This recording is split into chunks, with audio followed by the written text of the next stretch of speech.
News is the first draft of history. It is immediate and takes place in real time. Legends take longer to develop and are sometimes based on myth. This Fox News series looks at the truth behind the legend. Previously on Legends and Lies, the Patriots. The liberties of our country have been purchased at the expense of our treasure and our blood. Life, liberty, property. I am not prepared to cede these rights to any man, no matter how noble his title. The British have taken Bunker Hill.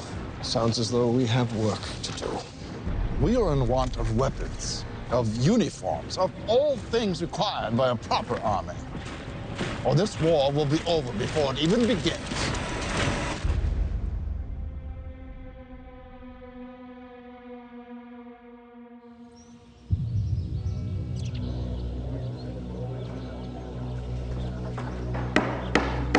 The House recognizes Mr. Patrick Henry of Hanover County.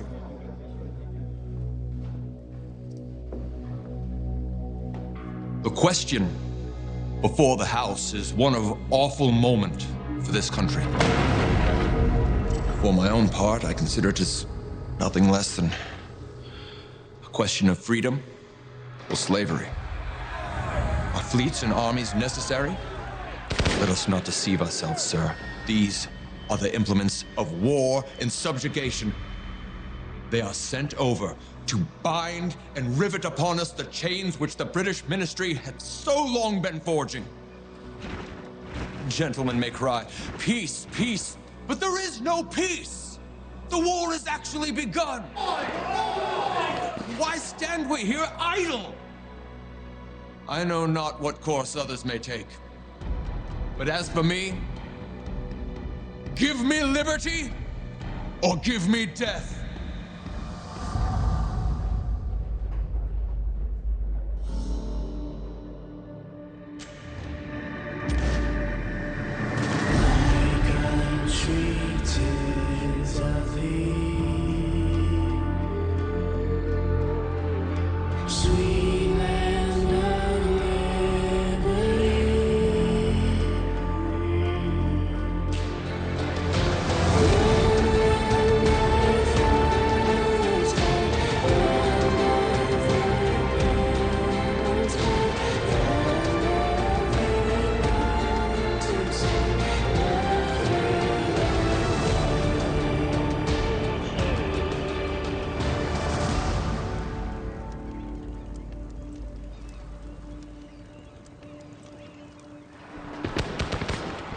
Pushed to their limits by an oppressive empire, a determined group of rebels unites under the cause of liberty.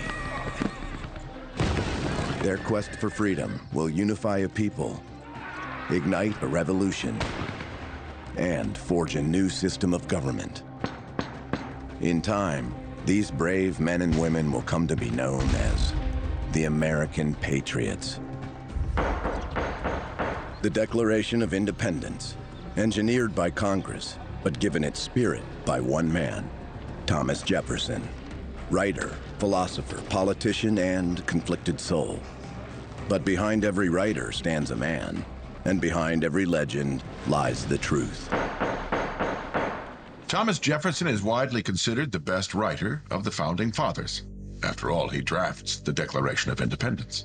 Jefferson's prose earns him fame and admiration in Congress.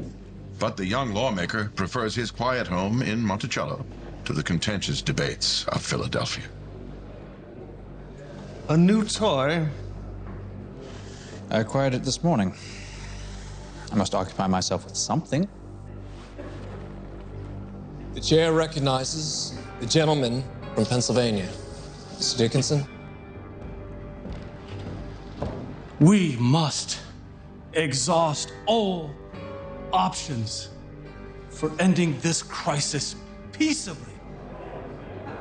The war for independence is being fought on two fronts, in Congress and on the battlefield. With the British marshaling their forces for an attack on New York, George Washington comes to Congress with a reminder. The clock is ticking. Has not Parliament already denounced us as traitors. It is true. They do not hesitate to remind us that the punishment for treason is hanging.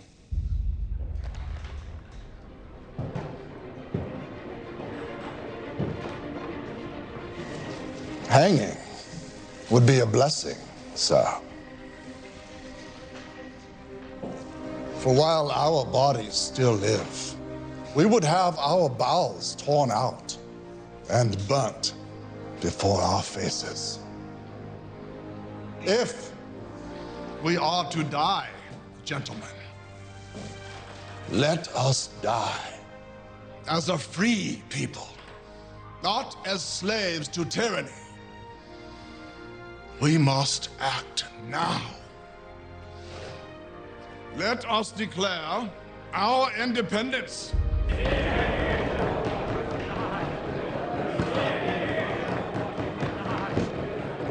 Washington is frustrated by what he sees as congressional dithering on a Declaration of Independence.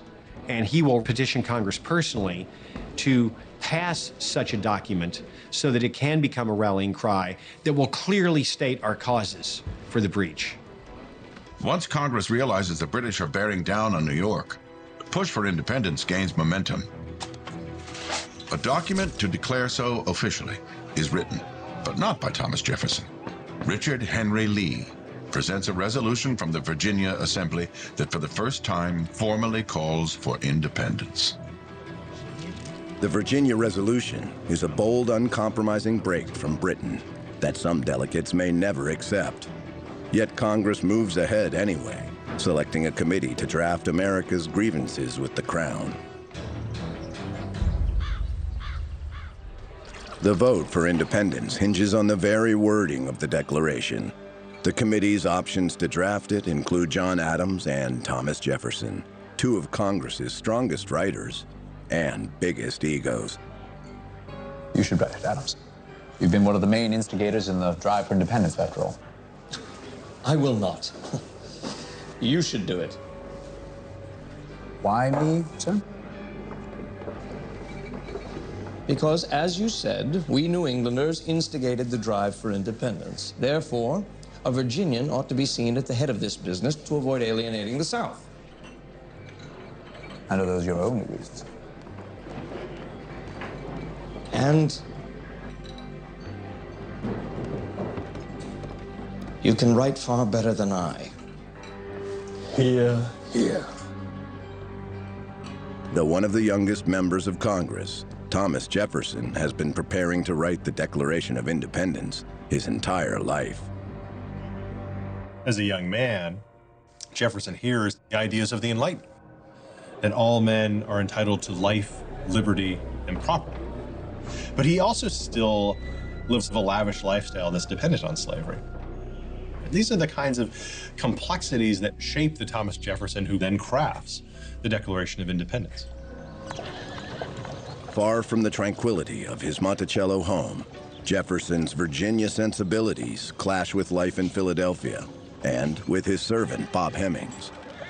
A man's duty to his country transcends even his desire for hearth and home. We can no longer live our lives beholden to some king. Don't you agree?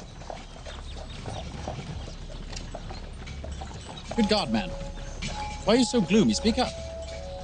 Ain't nothing, really. It's just, I've been hearing that the king is willing to free any slaves willing to fight for him. Very idea. Slaves taking up arms against those who care for them. It's no secret that Thomas Jefferson owns a plantation that runs on slave labor. But he also believes in the abolition of slave trading. This contradiction about slavery plagues Jefferson and many of the founding fathers during the Revolution and beyond.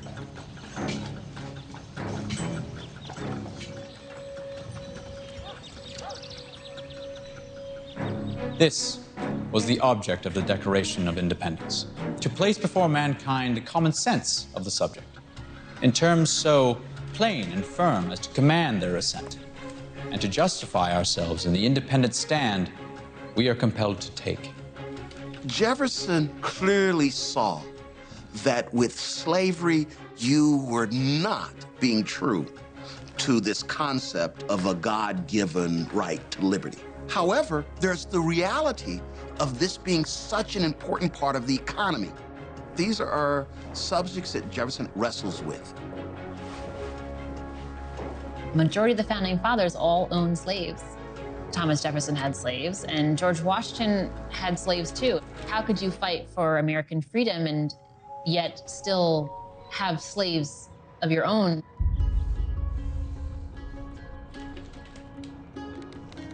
Mr. Jefferson? Bob, what have I told you about interrupting me? I'm sorry, Mr. Jefferson. It's only that... What are you writing? It's for the Congress. Political matters. Doesn't concern you.